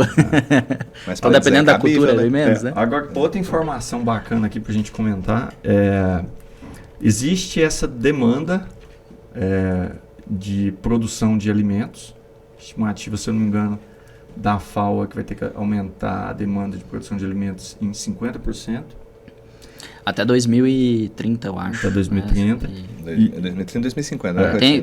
Tem um que é 2030 e outro que é 2050. Tem 2 dados aí. Não? E isso devido ao processo... Até essa informação me chamou a atenção. Devido ao processo de urbanização do mundo. Hoje, a gente tem aí o mundo 55%... que vive na área urbana, 45% na área rural. Porque a gente aqui, eu acho que próximo de 90%, mas a Ásia, se eu não me engano, é 30%. Tem muita população para urbanizar ainda. É loucura, né? Caraca. E a Ásia é 40% do mundo, né? Eu acho que é 40% do mundo. A Índia passou a China agora, né? Então a gente vai ter que aumentar muito a produção de alimentos. Porém, a área de produção de alimentos, a perspectiva... não é aumentar ou não ter essa área disponível. Então, vai cair aonde? Para a irrigação. Essa demanda... Irrigação é tecnologia, né? Verticalizar. Tem também as fazendas urbanas também, né? Dentro de prédio, que está mais focada ali no alface, ali na produção próxima do centro de consumo, né? Perto do centro de consumo. E aí, qual outra estimativa que existe? Essa área a ser irrigada... não existe a mesma disponibilidade de água. Se eu não me engano, a gestão desses recursos é a chave para conseguir ampliar essa área irrigada e produzir esse montante que vai ser necessário para essa conta fechar. E aí cai igual uma luva, né? Todo o trabalho que a gente vem fazendo. Porque se eu não me engano, a área existe uma estimativa de aumentar 50% da área irrigada e só 14% de disponibilidade de água. Eu não lembro onde eu vi essa informação. Entendi. Mas tem um... e isso é muito chave, né? Então, cada vez mais o cara ser eficiente nos recursos hídricos vai ser fundamental. Quando você vê países nos mais... recursos como um todo, né? Tudo. Terra, tudo, né? Tudo. Solo, água, mineral. E tudo. quando você vê um país que é mais maduro em irrigação como os Estados Unidos, né, a gente tá um ano lá fazendo prova de conceito, né? Inclusive a gente está num centro lá que é o Bayer Learning Center, que é um centro de uso de água, assim. Legal. Todas Onde as que fica lá nos pesquisas Estados Unidos? em Gothenburg, no Nebraska. Pô, legal. Estamos com uma base no Nebraska, né, em Lincoln. E aí quando você olha para eles lá, né, para os Estados Unidos, você pega um estado do Nebraska, que até esses dias eu me assustei. O Nebraska tem 199 mil quilômetros quadrados, é o tamanho do Paraná. O Paraná tem 202 mil quilômetros quadrados, assim, é muito parecido a dimensão dos dois, do estado do Paraná e do Nebraska. Só que o Nebraska sozinho tem mais irrigação, acho que o mesmo número de irrigação por pivô central que tem o Brasil. Caraca. Assim, é um número muito próximo. Você dá zoom no Google Maps ali, só vê bolinha. Só vê bolinha. Bolinha quase não tem, agora é quadrado, né? Porque tem corner, né? O pivô usa até os cantos, né? E lá é uma safra. Que legal. E lá é uma safra. Então você imagina o quanto que o Brasil tem de potencial, né? Se você pega... Aqui você multiplica, né? Que você consegue tem fazer números no que ano. falam de 14 mil, 16 mil, 14 milhões, 16 milhões de hectares irrigados, né? Tem número maior, tem uns números de 40 milhões de hectares irrigados, No metade Nebraska, do Brasil. a área irrigada, ela chega a valer 4 vezes mais que a área não irrigada. Você fala terra, né? A terra. Sim. Mas o que traz eu pensando, porque aqui a gente tem muito um dos motivos, vantagens é você fazer mais de uma safra do ano. Quando você faz uma safra só é o que? É o delta de produtividade que o cara consegue versus o sequeiro? Só isso já é suficiente para o cara investir assim, em infraestrutura, em ação? Eu acho que não só aumentar a safra, né, Carlos, mas um outro ponto que eu acho interessante é a questão de não perder safra, né? Porque se a gente pegar um histórico dos últimos 10 anos... Não perder, você fala por alguma diversidade climática? Quem faz milho como safrinha, você pode conversar com, pelo menos assim, a região que eu fico ali, norte do Paraná, sul de São Paulo, até Minas. Pelo menos 2 safrinhas foram perdidas nos últimos 10 anos, né? Perdidas assim, né? Baixíssima produtividade. Então, mitigar risco. Só de você mitigar risco já é interessante, né? Tem um ponto que o produtor americano considera que é interessante. É até uma visão que o produtor brasileiro está mudando. Quando você irriga a sua área, permite você implantar uma tecnologia naquela área irrigada com um potencial produtivo muito maior, porque seu risco é menor, e aí permite você produzir muito mais. Fazer uma alocação, por exemplo, de uma variedade, uma cultivar que tem mais potencial, mas é mais sensível a estresse hídrico, por exemplo. Justamente. Legal. Então, quando se olha o gap produtivo, lá nos Estados Unidos, ele é gigante da área não irrigada para a área irrigada. Sai aí de 170, porque a produtividade lá é muito alta, né? 170 sacas por hectare do milho para 300, 350. Então é gigante esse gap, é gigante. Mas por que esse gap ocorre? Você coloca na área irrigada, você consegue colocar. O produtor americano ele é muito seguro, né? Ele não investiria o mesmo potencial produtivo na área de sequeiro para a área irrigada. Ele não faria isso. E ele está certo. E aqui no Brasil, às vezes você observa muito, né? O produtor, a área irrigada para a área não irrigada, o conceito é só que está irrigando, mas a tecnologia implantada... Cultivar é a mesma, o nível de adubação mesmo, não deveria ser. É uma análise interessante isso, cara. Você deveria arriscar mais, né? Você deveria arriscar mais na área irrigada, porque ali você tem muita segurança. Você deveria colocar um cultivar de alto potencial. Mais população, talvez. Uma agricultura de precisão, né? Fazer tudo perfeito. E esse conceito o produtor americano tem. Isso faz com que a área irrigada vale 4 vezes mais do que a área de sequeiro, porque ele trabalha nesse conceito. Então, se ele usasse a mesma tecnologia, talvez o gap produtivo seria 20%, 30%. Às vezes até o solo é melhor, porque ele fala assim, cara, eu tenho que investir para produzir. Então, às vezes ele faz correções mais pesadas, né? É isso aí. Para definir o solo a fertilidade é muito alta, né? Então, eles não adubam o solo porque a fertilidade é muito alta. Mas eles têm muito problema de erva daninha. A mato competição lá é muito forte. Muito forte. E aí na área irrigada eles fazem um trabalho muito bom nessa questão, né? Que legal, cara.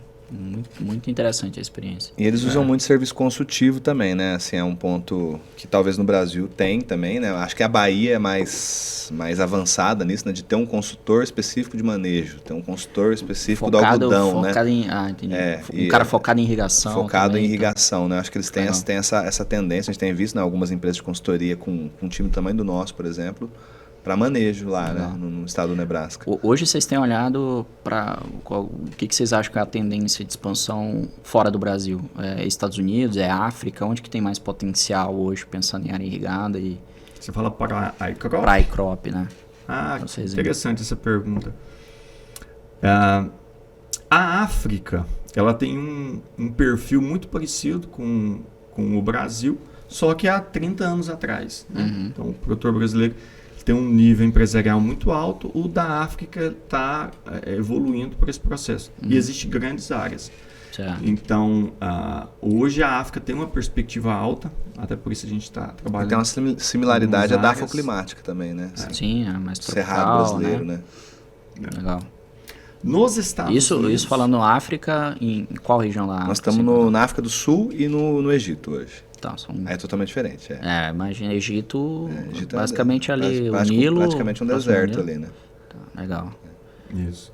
Nos Estados Unidos, existe uma perspectiva muito grande, porém, oferecendo a tecnologia para essas empresas que atuam junto aos produtores. Legal. Lá o produtor, ele vem de uma...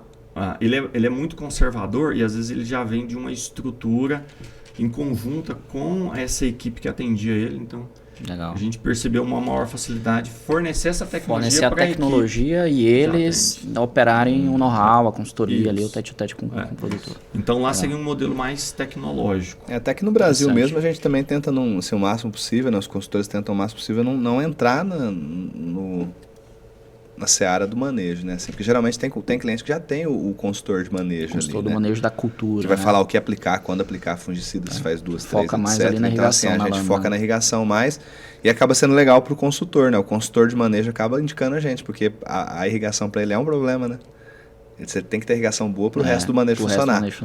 Então a gente percebe algumas regiões que esses consultores de manejo, eles passam a indicar a gente, vamos colocar iCrop aqui, você está irrigando. Que legal. Ao bel prazer, né? Vamos irrigar de uma maneira mais inteligente. E aí a gente vira parceiro dessa turma. E aí lá talvez nascer assim já fica interessante, né? Muito bom. E até para a gente ir caminhando aqui, por mim aqui dá para ficar 3 horas, viu? Passa rápido, né? Conversa boa, passa rápido. Vocês, assim, falando de iCrop aqui para a gente ir sintetizando também, um pouco das soluções aí com foco em irrigação. Vocês têm essa questão da consultoria de gestão da irrigação, obviamente muito intensivo em uso de tecnologia, com sensores no campo, estações meteorológicas, possível até controle ali de como que a lâmina está sendo executada através do sistema do pivô, uma automação, alguma coisa. E vocês têm o Performance, né, que é uma solução mais focada em sequeiro, para o cara entender e fazer um pouco de gestão de risco em relação à água. E vocês também têm outras, né? Tem inclusive, acho que de energia também, né? Né, para o irrigante. Como é que funciona essa outra? Assim, o que vocês acharam aí de oportunidade? Não é só para o irrigante. Nós temos uma outra solução. Nós temos assim, voltando para a irrigação, né, para fechar. A gente tem um serviço de projeto também. Então, assim, aquele cliente que não é irrigante ainda e quer irrigar, a gente tem uma equipe de projetistas.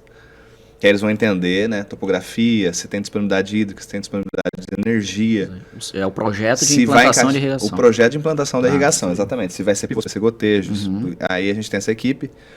E ele é muito interessante porque ele baliza o produtor a cotar melhor. Porque quando você vai pegar um projeto do fabricante, muitas vezes tem 3 projetos diferentes. Sim.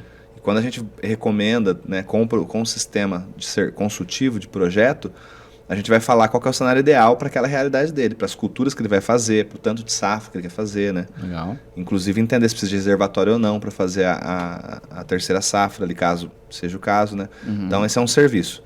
A maioria dos nossos clientes hoje, eles pedem para expansão. Vou aumentar mais um pivô, faz um projeto para mim. Então essa é uma outra parte. E o Power, né, a gente está chamando de iCrop Power, ele é uma joint venture com uma empresa de engenharia elétrica daqui de Uberlândia, que é a PowerCap. Legal. Que ela é especializada em energia de fazendas. Então, o Edinaldo, né, que é o fundador da PowerCap, ele tem mais de 15 anos de experiência de montar a parte elétrica das fazendas, né? Transformador, parte de painéis, a parte de distribuição dentro da fazenda, de média tensão e assim por diante. E aí a gente via muito essa dor, né? A gente também na plataforma da Ecrop lança dados de energia, então essa é uma outra visão no prisma, que o cliente passa a enxergar quanto custa 1 kW, quanto custa 1 milímetro, quanto custa 1 hectare irrigado. Então isso precisa injetar dados de conta de energia para que isso aconteça. A gente faz algumas consultas direto do site das companhias, ou pode ser o cliente pegar a conta na mão, o papel mesmo e digitar algumas grandezas, e a gente percebeu que às vezes acontece do rateio da energia dentro da fazenda acontecer de uma forma meio errada. Porque tem uma conta gigante, você imagina aqui, né? Uma unidade consumidora aqui, uma conta de R$100 mil. Só que ali dentro não tem só irrigação. Às vezes tem uma algodoeira, às vezes tem uma estrutura ali de vivência da fazenda, às vezes tem uma oficina.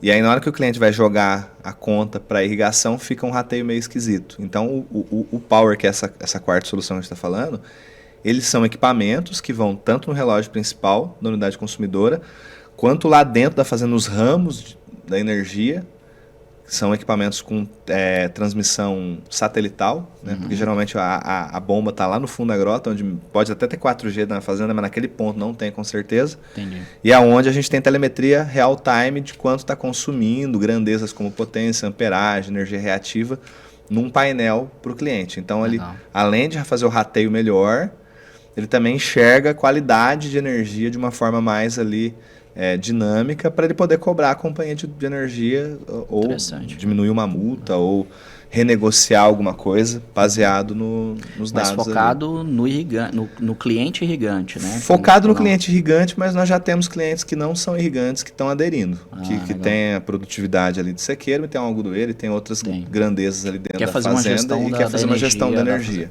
Serve também. Eu até mandar um abraço aqui pro Edinaldo. Edinaldo. Né? Provavelmente tá vendo a gente. É interessante isso que o Campanelli comentou. O irrigante, geralmente ele está no final da linha. É final de linha. E a energia no Brasil, ela é problemática. Sim. A qualidade da energia é muito ruim. E a gente tem ali uma estrutura, um investimento caro, alto, pesado, o custo. Os irrigantes têm muito problema operacional. Às vezes deixa de irrigar a sua lavoura, porque teve ali problema com energia, problema com demanda. Isso gera um prejuízo forte para ele, além de gerar problemas no equipamento, né? O energia de má qualidade pode queimar ali motor, redutor. Então essa solução, feita aí junto com o Edinaldo, ela ajuda a melhorar essa qualidade de energia, porque ela comprova, o irrigante tem ali uma contraprova de registro. Legal. E consegue acessar aí as vias necessárias para melhorar essa estrutura. Então é um apoio, a gente sentiu que... Sim. Então, um complemento, né? Um complemento. É interessante, né? Como energia casa com irrigação, casa nesse cenário, nesse sentido. E aí a gente chamou o Edinaldo, que é um especialista na área, para formatar esse produto junto. Tem vários anos aí de experiência no setor, para auxiliar nessa questão. Legal. De projetos, eu vou até mandar um abraço para o Dudu. O Dudu que começou o trabalho de projetos lá de Unai. E como começou esse trabalho? Foi uma demanda dos clientes. Os clientes chamavam a gente para ajudar eles a formatar o conceito do projeto. Por que isso? Porque dependendo do conceito do projeto, o custo de operação daquele projeto fica mais caro. Quando a gente pega um custo de operação do projeto a longo prazo, em torno de 30% que é depreciação, 70% é operação e manutenção. Então, às vezes, o cliente ele tinha um projeto barato para implementar, mas o custo do milímetro irrigado caro. Às vezes a adutora estrangulada, às vezes o conceito, né? Então, a equipe de projetos da Ecrop, ela vem para auxiliar o produtor nesse planejamento e aí fazer o projeto mais viável. E é um projeto real, né? Olhando para o que ele pretende produzir, quantas safras pretende fazer, quanto ele pretende armazenar, né? E aqui é interessante falar que a viabilidade, né, desse trabalho, em geral, somente nas cotações o produtor já recupera aí esse serviço. Acho que custa em torno de 1% do custo do projeto fazer esse trabalho. E o produtor cotando o projeto não amarrado a quem vai vender, mas sim o projeto dele ele pode cotar, então aí ele tem uma liberdade. Então, e o nosso projeto nessa linha, né? E tem a questão da idoneidade, né? O nosso projeto pode até dizer não, né?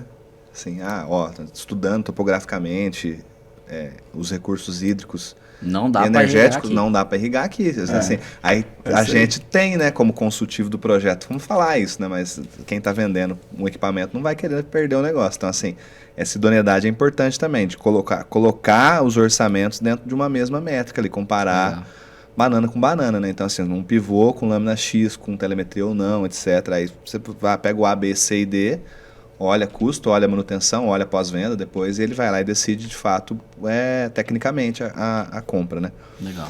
Voltando no Power, né, só para finalizar, a gente também, dentro do Power, percebeu que está surgindo a necessidade dos clientes de medir a água captada no recurso hídrico, seja um rio ou um manancial, né? Então, nós também estamos trabalhando dentro do Power numa solução de medição da vazão, da captação também. Então, isso é importante até para questões de registro ambiental. Exatamente. Né? Justamente. Para manutenção de outorga, etc. Então a gente está olhando também para o Power transmitir via satélite também junto, né, um painel diferente ali, algumas telas a mais, alguns BIs a mais, também de questão de água, né? E aí com o Power, com a solução Power, muitas vezes tem algumas intervenções que podem ser feitas na fazenda. Às vezes a fazenda toma muita multa de energia reativa.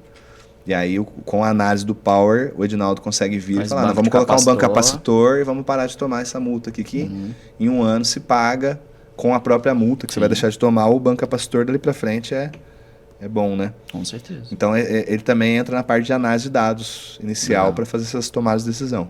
Legal. Então, projeto, Power, gestão de irrigação, que vem junto com a plataforma. E aí o Performance, que está mais focado em Performance. E a gente tem um outro serviço também, todo o começo de atendimento, lá na jornada do cliente, na gestão de irrigação, a primeira coisa que a nossa equipe faz é uma inspeção, um levantamento geral, desde a captação até a ponta do pivô, a gente faz uma anotação técnica de tudo, né? Legal. Tira foto de bomba, de motor, de parte aérea, anota espaçamento de aspersor, medida de aspersor. Isso a gente faz com um aplicativo que nós desenvolvemos nosso, que é um passo a passo mesmo, que vai tirando foto e vai gerar uma ficha do equipamento. Porque mas muitas vezes é só um interno, ou você disponibiliza para o Isso é interno, para a nossa equipe, dos 100 e tantos consultores. Do trabalho de diagnóstico. É o diagnóstico. Entendi. E tem fazenda que ela tem uma equipe mais estruturada, mais robusta, que muitas vezes ela não quer a gestão de irrigação, mas anualmente ela quer essa inspeção. Então a gente também vende isso como um serviço que a gente chama de reengenharia, que é essa inspeção, emissão de uma ficha de não conformidades, que a gente dá na mão do cliente e ajuda o cliente, inclusive, nas cotações, etc., para ele fazer a reforma, a manutenção daquele equipamento. Então a reengenharia a gente costuma fazer uma analogia que é a revisão do carro. Você vai pegar tua família vai pôr num carro e vai descer para a praia, vai pegar uma serra sem a manutenção, né? Mesma coisa é o cliente, ele não vai pegar e vai colocar lá milhares, centenas de milhares de reais em um montante de equipamento que talvez não tenha condição de terminar o ciclo. Então, a reengenharia entra como um produto que ele começa na gestão de irrigação, mas para quem não quer a gestão de irrigação, a gente também oferece ela como um serviço à parte.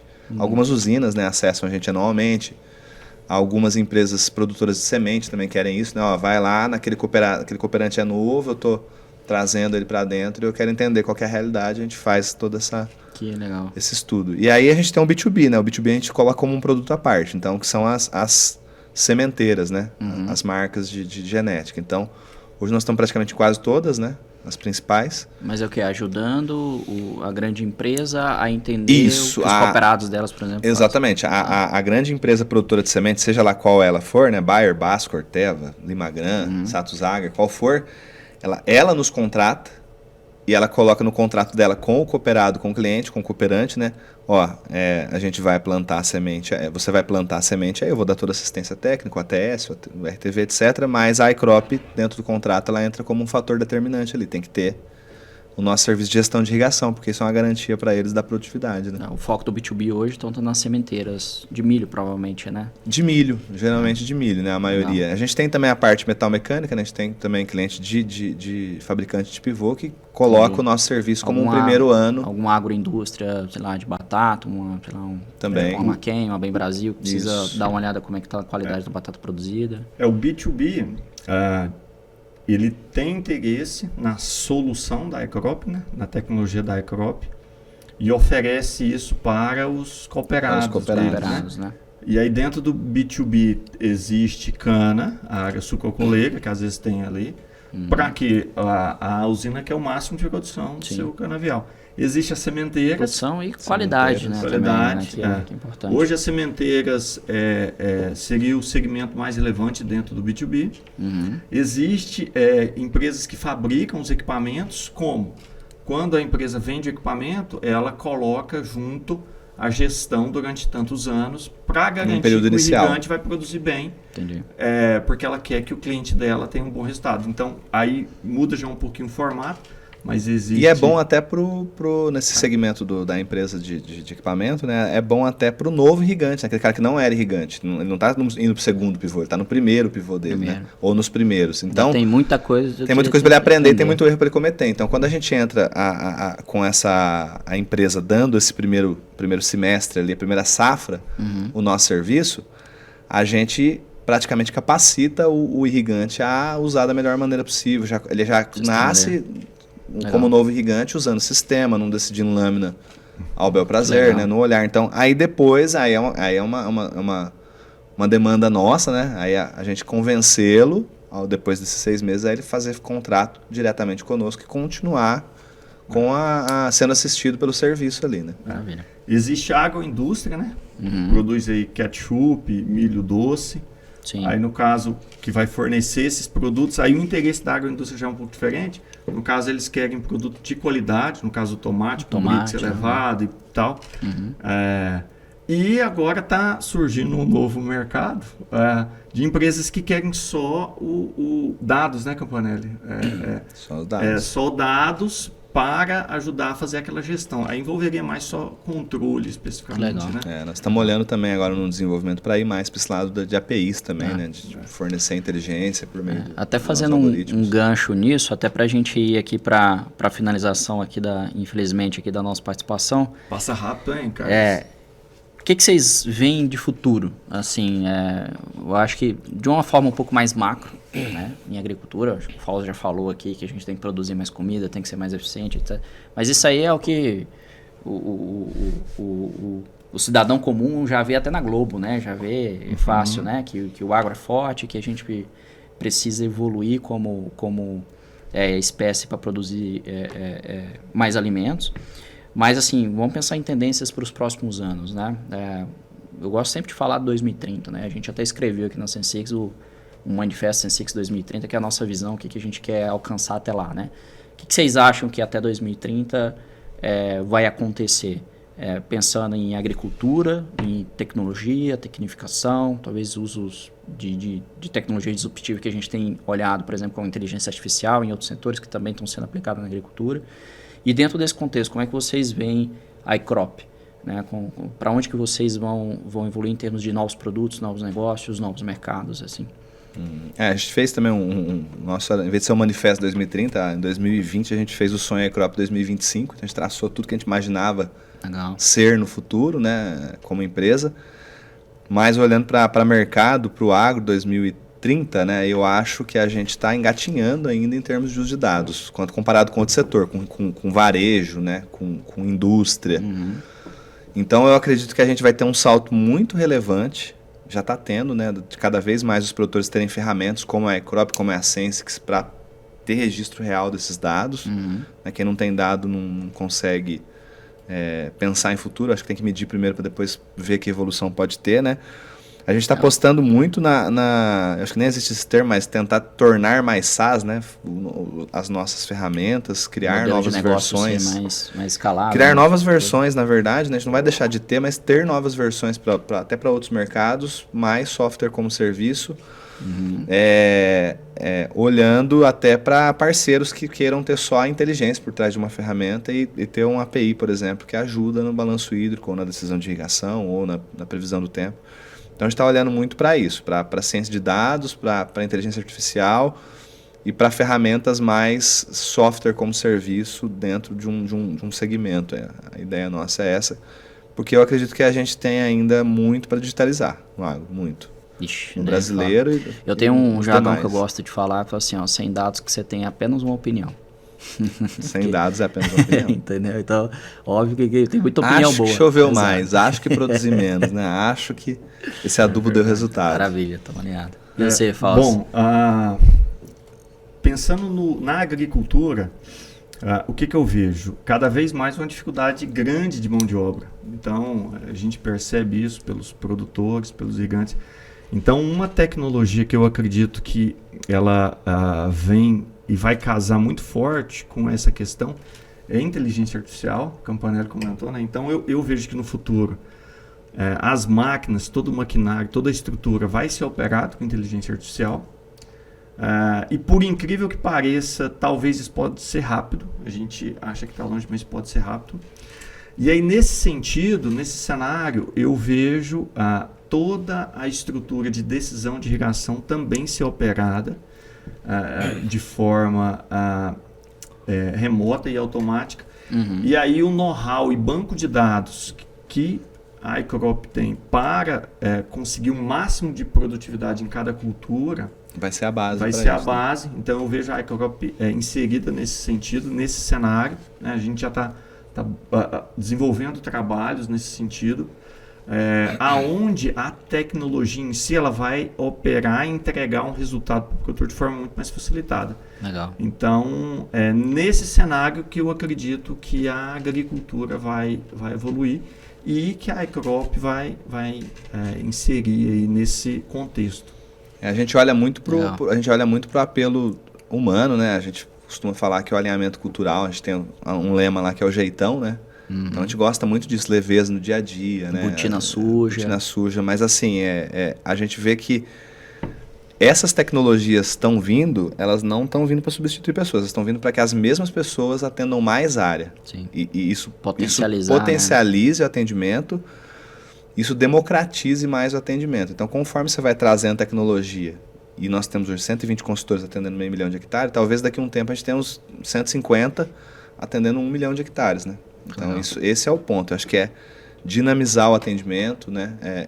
Expandir mais esse atendimento e democratizar mais esse atendimento, né? Então, assim, pequenas propriedades conseguirem, de repente, usar um software como serviço e ter uma decisão de irrigação tão boa quanto o grande que consegue ter um consultor visitando, etc., em loco.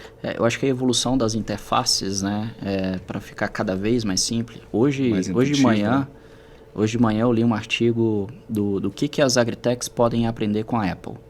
E um dos pontos que eles colocaram foi a forma com que a Apple revolucionou e simplificou para que a experiência do usuário seja tão simples que ele mesmo consegue saber de forma 100% intuitiva. Sem treinamento. Exato, sem treinamento. Então, eu acho que existe uma evolução clara. A maioria das agritechs do mercado que trabalham com dado hoje, as mais antigas têm 10 anos, cara. Assim, a Sensix, a gente lançou a plataforma em 2017. Praticamente vocês iniciaram a iCrop em 2016. 2016. Então, a gente está falando de um passado muito recente, né? Então, acho que essa década, né, até 2030, a gente vai ter uma evolução exponencial do uso de dados e de fazer isso de uma forma simples e prática para o produtor. Algumas frentes como a própria robótica, né, cara? A gente tem visto tanta coisa interessante aí pensando em robótica na agricultura. Óbvio que quando você fusiona a robótica com a inteligência artificial, você potencializa mais ainda. Então, assim, eu acho que vai ser uma década vindoura aí.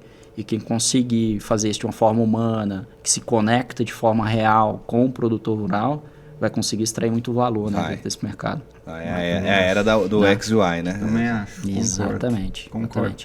E até aproveitando aqui, comentar. Fizemos uma pesquisa, né, com os nossos clientes, e aí a pergunta era ponto forte, o que ele acredita. E os clientes traem muito a questão de praticidade, usabilidade, facilidade. Então, às vezes a gente subestima essa questão, mas ela é chave, né? Aí com certeza. Né? Não, é interessante. A gente fez no ano passado um trabalho de 6 meses só de Lean Discover. A gente adotou uma metodologia de Lean Discover e começou a olhar para um aplicativo que a gente tinha, que a gente está, inclusive, descontinuando ele agora. E a gente ficou 6 meses só entendendo. Esse cliente acessa de celular, de computador. O celular é Apple ou Android. Ele usa a mão esquerda ou direita. Ele gosta de botão central ou mais no canto. O dedo é grosso ou fino para apertar tela, o botão? O dedão é enorme.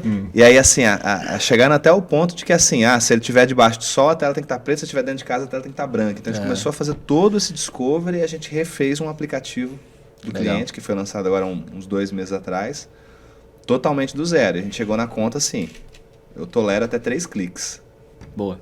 3 cliques tem que chegar em todas as informações possíveis. Então a gente renovou isso. A gente botou isso na nossa missão de produto também. A missão de produto, exatamente. E a gente fez essa conversa minuciosa mesmo, assim, de mapear o que aquele produtor queria ver. E o objetivo é esse. Se você der um aplicativo na mão do cliente e ele conseguir sozinho ali usar de forma plena, é bom para todo mundo, é bom para ele, é bom para a gente. Com certeza. Isso aí. Pessoal, muito obrigado pelo papo hoje. Acho que foi sensacional aí a gente conversar um pouco de irrigação, a história da iCrop. É uma empresa que eu admiro, conheço desde a fundação, cara, desde quando a gente começou a falar de Sense6, na época também a gente já conhecia a iCrop também, que estava ali nos seus primeiros passos, né? E é muito legal isso, assim, a gente acompanhou, né, o desenvolvimento de vocês. Nós somos aqui da mesma cidade, né, de Uberlândia, Minas Gerais, e é muito bacana ver como que essa evolução aconteceu, né? Desejo muito sucesso ainda, mais do que está indo, né, com mais expansão. Daqui a pouco é um orgulho muito grande quando a gente vê também empresas brasileiras conquistando também outros mercados em outros países, né? A gente também pretende expandir isso com o tempo.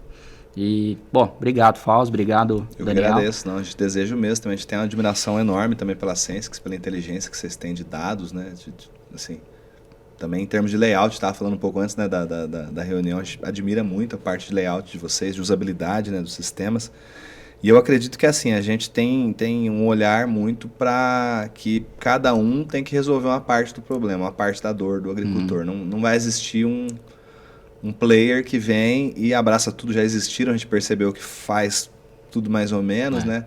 O ideal é a gente olhar mesmo para uma empresa que vem, resolve a gestão de irrigação, outra que vem, resolve a parte financeira, outra que vem, resolve a parte mais de manejo, né, agronômico. Eu acho que é essa junção que vai fazer com que a gente atinja o objetivo, que é ajudar o agricultor. Acho que no final Agricultura de decisão, que é o que eu gosto de falar. Agricultura de decisão. Agricultura digital já ficou para trás. Ficou agricultura de decisão agora. Está ali dentro, mas a decisão. Está ali dentro, Isso aí.